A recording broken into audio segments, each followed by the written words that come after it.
اعوذ باللہ من الشیطان الرجیم بسم اللہ الرحمن الرحیم هو السمیع العلیم هو الغفور الرحیم هو التواب الرحیم اللہم صلی علی محمد وعلی آل محمد دربار امام زادہ عبداللہ شاہ لشکر غازی بابا پاکستان سے خوش آمدید۔ نیم کے پتے پیروں پہ رگڑنے سے کیا نتائج حاصل ہوتے ہیں، یہ بھی ایک بزرگان دین کے ہاں ایک مت ہے، اور اس کے اتنے مونیومنٹل اور اتنے میجیکل ایفیکٹس ہیں کہ جب تک کوئی اس کو پریکٹس نہ کرے، جب تک اس کو ایکسیس اور اسیس ہی نہیں کر سکتا کہ اس میں اللہ نے کیا راز رکھے ہیں۔ تو سب سے پہلے تو اس کا طریقہ سن لیں، پھر میں آپ کو کچھ اس کے پیٹنٹ اور بہت ہی زیادہ پرومیننٹ فیچرز تھوڑے سے ڈسکرائب کروں گا کہ اس کے ایفیکٹس کس طرح ایکوائر ہوتے ہیں۔ نیم کے پتے دن میں توڑے گئے ہوں، کم از کم 2 سے 3 درجن تو ہونے چاہیے۔ جو بھی ان کو استعمال کرے اس کا حالت وضو میں ہونا ضروری ہے۔ یہ 2 سے 3 درجن جو پتے ہوں گے یہ رکھے جائیں تو مٹی کا پیالہ ہونا ضروری ہے، کیونکہ کسی اور میں رکھے جائیں تو یہ اپنی افادیت لوز کرتے رہتے ہیں اور آہستہ آہستہ وہ ڈیٹوریٹ ہوتی رہتی ہے۔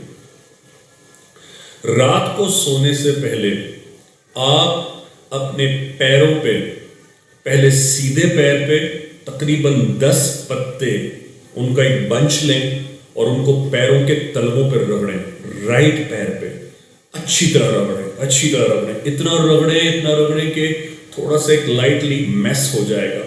اس لیے بہتر ہے کہ آپ یہ کرنے سے پہلے اس پہ ایک پلاسٹک بچھا لیں تاکہ آپ کا بیڈ خراب نہ ہو۔ اتنا اچھا رگڑیں کہ آپ کو اس کا اروما اور سمیل آنے لگے گی۔ یاد رہے کہ اگر پتے ڈرائی نہیں ہوئے اور اگر یہ گیلے ہوئے تو بالکل بیکار ہے۔ ان کا ڈرائی اوریجنل جس فارم میں آپ نے ان کو توڑا تھا اس فارم میں ہونا ضروری ہے، اور یہ بھی کہ جس درخت سے لیں اگر اس کو کوئی مالک ہے اس کو اجازت ہونا ضروری ہے، بلا اجازت نہ لیں۔ جو پارکس وغیرہ ہیں وہاں سے آپ حاصل کر سکتے ہیں، لیکن وہ دن کی روشنی ہو، کیونکہ وہاں جنات ہوتے ہیں۔ دن کی روشنی میں وہ کوئی متاثر نہیں کریں گے، ہاں سن سیٹ کے بعد آپ وہ ایکسٹریکٹ نہیں کر سکتے۔ تو 10 پتے آپ نے رگڑے، رائٹ فٹ ہو گیا۔ اب 10 پتے لیں یا 15 پتے لیں اور لیفٹ فٹ پہ یعنی پیر کے تلوے پر اچھی طرح رگڑیں۔ جب وہ بالکل چورا ہو جائیں گے آپ نے اولیو آئل لینا ہے، سرسوں کا تیل لینا ہے، کوئی سا بھی تیل لے لیں اچھی کوالٹی کا، 1 چمچ انف ہے۔ سیدھے پیر پہ رگڑیں اور بس اعوذ باللہ من الشیطان الرجیم بسم اللہ الرحمن الرحیم پڑھتے جائیں اور ساتھ میں لا حول پڑھتے جائیں۔ پہلے یہ عمل سن لیں تو میں آپ کو اس کے بینیفٹس بتاؤں گا، اور اپنے سیدھے ہاتھ سے رائٹ پیر کو رگڑتے جائیں۔ جب آپ نے رگڑ لیا اور آپ کو اتنا محسوس ہوا کہ اب وہ گرمی محسوس ہو رہی ہے، اتنا تیل ڈرائی ہو کر پورے تلوے میں ایبزارب ہو گیا ہے، پھر چھوڑ دیں۔ لیفٹ پیر کو ایسے ہی کریں اور خوب رگڑیں۔ جب وہ بالکل ڈرائی ہو جائے تو بس الحمدللہ اب آپ نے درود شریف، سورہ فاتحہ، سورہ کوثر پڑھتے ہوئے آپ نے سو جانا ہے۔ بینیفٹس کیا ہیں؟ سب سے پہلی چیز، اگر کوئی ڈائبیٹک ہو تو یہ عمل صرف 7 ڈیز کر کے اپنی فاسٹنگ بلڈ شوگر چیک کرے یا HbA1c کرا کے دیکھ لیں۔ اگر آپ گردے کے مریض ہیں اور آپ کو پتھری ہے تو الحمدللہ آپ کی پتھری میں آرام آنا شروع ہو جائے گا۔ میں دربار سے ان لوگوں کو بھی یہ عمل ریکمینڈ کرتا ہوں جو یورولوجی کے کسی سٹیج کے بھی کڈنی کے پیشنٹ ہیں، کیونکہ یہ عمل خاص طور سے کڈنی کو بہت سکون، فرحت اور آرام بخشتا ہے۔ خاص طور پر وہ بچیاں جنہیں ہیوی مینسٹریشنل بلیڈنگ ہوتی ہے یا جن کو بہت زیادہ ہارمون ڈس بیلنس ہوتا ہے، ان کے لیے بہت افادیت اور آرام کا سبب ہوتا ہے۔ تیسری بات، وہ لوگ جن کو گھٹنوں میں درد رہتا ہے یا جن کے گھٹنے یا جن کے تلوے سویلنگ میں رہتے ہیں اور وہ دن بھر مزدوری کر کے آتے ہیں، کھڑے ہونے والی جاب، چلنے والی جاب یا پھر مشقت والے کام یا مستقل بیٹھنے والے کام سے ان کے پیروں کے تلووں میں سویلنگ آ جاتی ہے، رات کو یہ عمل کر کے سوئیں, صبح ہی ان کو اس کے فینومینل فیچرز ایکوائر ہوں گے, اتنا کہ ان کو عادت ہو جائے گی کہ وہ یہ عمل روزانہ کریں. میں ریکمینڈ کرتا ہوں کہ اس عمل کو کم از کم ویک میں ایک بار تو ضرور کرنا چاہیے, اور خاص طور پر وہ لوگ جو ڈائبیٹک ہوں ان کو یہ عمل ڈیلی ضرور کرنا چاہیے, کیونکہ ان کا سیرم کریٹینائن 1 سے نیچے ہونا چاہیے. دا مومنٹ وہ 2, 3, 4, 5, 6 یہاں تک کہ جن کا ڈائلسس ہوتا ہے یا ڈائلیشن آف کڈنی ہوتا ہے جن کا, ان کا تو 15-20 تک چلا جاتا ہے. تو اس لیے کڈنی کے مریض کو ضروری ہے کہ یہ روز عمل کرے, اس کے لیے بہت افادیت بخش ہے. وہ لوگ جن کو پیلیا ہوا ہے, ہیپٹک لیور ہے, یا جسے ہیپاٹائٹس اے کہتے ہیں, یا جن کو بی ہے, یا جن کو سی ہے, خاص طور پر جو کہ کرونک لیور سورائسس کے کسی سٹیج پہ بھی ہیں, یا جن کو ایچ پیلری پازیٹیو آ گیا ہے, ان کا لیور کسی سٹیج پہ بھی متاثر ہو گیا ہے, اس میں سوجن آ گئی ہے. یہ عمل مستقل 7 ڈیز کرنے سے ہی بعض بہنوں کو تو میں نے اور بعض چھوٹے معصوم بچوں کو غازی بابا کے صدقے اس کے اتنے فینومینل ریزلٹس دیکھے کہ ایک بھائی کا آپ کو واقعہ آپ سے شیئر کرتا ہوں. وہ دبئی جانا تھا, انہوں نے, وہ مزدوری کیا کرتے تھے, لیکن جب سے یہ کووڈ-19 وغیرہ آیا ہے اس کے بعد سے انہوں نے مسلمانوں کے لیے خاص طور پر ریسٹرکشنز پاکستانیوں کے لیے اور انڈینز یعنی ہندوستان کے مسلمانوں کے لیے بہت سخت کر دی ہیں. یعنی کہ امارات میں وہ جب تک داخل نہیں ہو سکتے جب تک وہ اب تو کووڈ کا, اور پھر وہ LFT جب تک ان کا نیگیٹو یا نارمل ٹیسٹ نہ آ جائے. وہ بھائی کہنے لگے بھائی جان میرے تو بچوں کی روزی ہے اور میں کیسے جاؤں, میرا جو LFT ہے وہ بہت زیادہ ہائی آ رہا ہے اور وہ پازیٹیو ہے. میں نے ان کو کہا آپ کہ نیکسٹ ٹیسٹ اپیئر کرنے میں کتنا ٹائم ہے؟ انہوں نے کہا بھائی جان جیسے یہ پازیٹیو ہو جائے گا میں جا سکتا ہوں. میں نے کہا پھر ایک کام کریں, آپ منتھلی حاضری نہ کریں, آپ ویکلی غازی بابا سلام کرنا شروع کریں.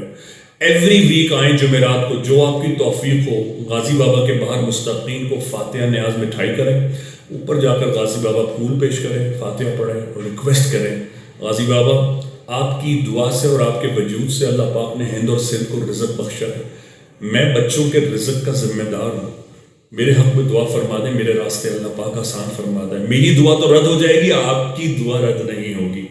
میں نے کہا ایوری ویک آ کے کریں اور یہ عمل کریں. Sisters and brothers, would you believe it, میں نے تو اسے 40 ڈیز بولا تھا, وہ 2 ویکس میں آ گیا, اور اسے 2 ویکس میں آ کے کہا کہ بھائی جان میں نے اتنا ایکسائٹڈ تھا کہ میں لائٹ محسوس کر رہا تھا فرسٹ 7 ڈیز کے بعد کہ میں نے 2 ہفتے بعد ہی LFT کرایا اور اس کا نیگیٹو آیا.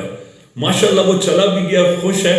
وہ اتنا ایکسائٹڈ ہوا غازی بابا کی اس دعا کی بینیفیشری ہونے کی وجہ سے, اس کا مجھے ای میل آیا اور اس نے میسج کیا کہ وہ وہاں روز یہ عمل کر کے سوتا ہے تاکہ زندگی میں اس کو کبھی آنے کی تکلیف نہ ہو. بس میں نے اسے ایک ای میل کا رپلائی کیا تھا, میں نے کہا بھائی تم اب یہ کام کرنا, زندگی میں جب بھی آؤ سب سے پہلے آ کے غازی بابا مٹھائی تقسیم کرنا, یہ انہی کی دعاؤں کا ثمر ہے کہ اللہ نے تمہیں یہ شفا عطا فرمائی ہے, ورنہ اس طرح تو ساری دنیا میں لوگ نیم یوز کریں اس کے بینیفٹ تھوڑی حاصل ہوں گے.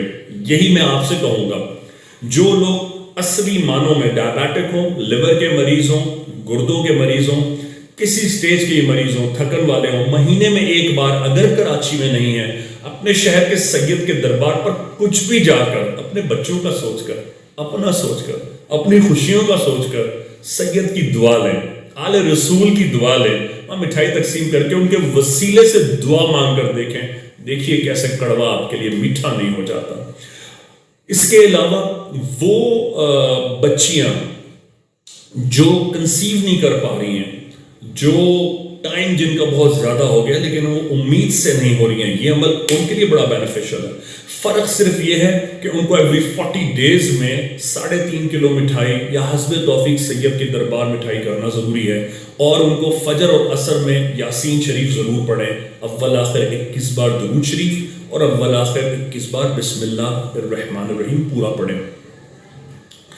اس کے علاوہ اس عمل کے کرنے سے آپ حیران ہوں گے یا نہیں ہوں گے, وہ بچیاں وہ بچے جن کو نظر بہت شدید لگی ہوتی ہے اور وہ نہ اسکول جانا چاہتے ہیں, نہ پڑھنا چاہتے ہیں, نہ لکھنا چاہتے ہیں, وہ کہتے ہیں ہم چلتے ہیں, ہمیں ایسا لگتا ہے کسی نے منو وزن ہماری ٹانگوں کے ساتھ باندھ دیا. یہ نظر کی سب سے بدترین نشانی ہے کہ جب نظر آپ کو بیمار کرنے والی، بستر پہ گرانے والی ہو، تو یہ حالت، یہ علامت ہو جاتی ہے. یہ عمل کر کے سوئیں. 7 ڈیز بعد حسب توفیق اپنے سید کے دربار، اور کراچی ہو تو غازی بابا نیاز کر دیں. انشاءاللہ آپ کو ایسا لگے گا کہ آپ کے کاندھوں کے اوپر سے کسی نے پہاڑ اٹھا کے سائڈ میں رکھ دیا. ہمارے یہاں بزرگوں کے نشستوں میں جب بچے بچیاں رخصت ہونے سے پہلے بزرگوں کے پاس بیٹھا کرتے تھے نا، تو ان سے بجائے جہیز کے ان سے نصیحتیں حاصل کرتے تھے. وہ ان کے جوہر سمیٹا کرتے تھے. ان کے ہاں نہ بچے ضائع ہوتے تھے، نہ ابورشنز ہوتے تھے، نہ مس کیریجز ہوتے تھے، نہ ان کے ہاں طلاقیں ہوتی تھیں، کیونکہ ان کی زندگیوں میں یہ مظہر تھا کہ ہم نے بزرگوں کی سنتوں پر، بزرگوں کے اقوال پر، آل رسول کی محبت میں جینا ہے. یہ باتیں انہی کے جواہر سے آپ کو آج غازی بابا کے دربار سے ام بیہا کے چینل سے ہدیہ ہو رہی ہیں. وہ بچیاں جن کے خصوصاً جب رخصتی ہو اور ان کے کنسیپشن نہ ہو رہا ہو، یہ عمل روزانہ کی بیس پہ کریں، اور ایوری 21 ڈیز کے بعد سید کے دربار پر فاتحہ کریں. انشاءاللہ عزیز، انشاءاللہ الرحمن حفاظت رہے گی. گفٹ ہے ان لوگوں کے لیے تو خاص طور پر کہ جو 9 منتھس ابھی حمل زدہ ہیں، حمل ہو چکا ہے، اور وہ چاہتی ہیں ان کا فیٹس حمل 9th منتھ تک ڈیلیوری ہو جانے تک محفوظ رہے. ان کو یہ عمل روزانہ کرنا ہے، اور ہر مہینے انہیں سید کے دربار پر حسب توفیق مٹھائی سفید رنگ کی بھجوانی ہے.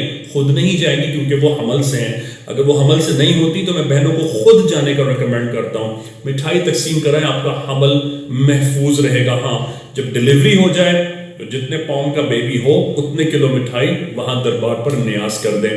سنت بھی ادا ہوگی، اللہ اس کا رسول بھی راضی ہوگا، آپ کا بچہ بھی محفوظ رہے گا. وہ بچیاں جن پر سفلی جادو کے اثرات ہوں، ان کو جمعرات اور جمعے کو یہ عمل ضرور کرنا چاہیے. وہ لوگ جو سفر سے واپس آئے ہوں وہ یہ عمل لازمی کریں. آپ کے پیارے ملنے آئے، آپ دور سے کہیں ہو کر آئیں، خصوصاً اگر آپ موت کے گھر سے واپس آئیں، یہ عمل آپ کی نظر توڑ دے گا. ہاں، صرف فرق یہ ہوگا کہ اگر آپ نے یہ جو کا شریڈ جمع ہوا ہے پلاسٹک کی تھیلی میں، اس کو پوٹلی بنا کر سرہانے یا پیر کے جانب، پائے جانب رکھ دیں، اور صبح اٹھ کر اسے پاک جگہ دفن کرنا ہوگا یا اس کو جلا دینا ہوگا. اگر آپ دفن کر دیں گے یہ بھی محفوظ ہے، لیکن اگر آپ اسے جلا دیں گے اس کا بینیفٹ کیا ہے؟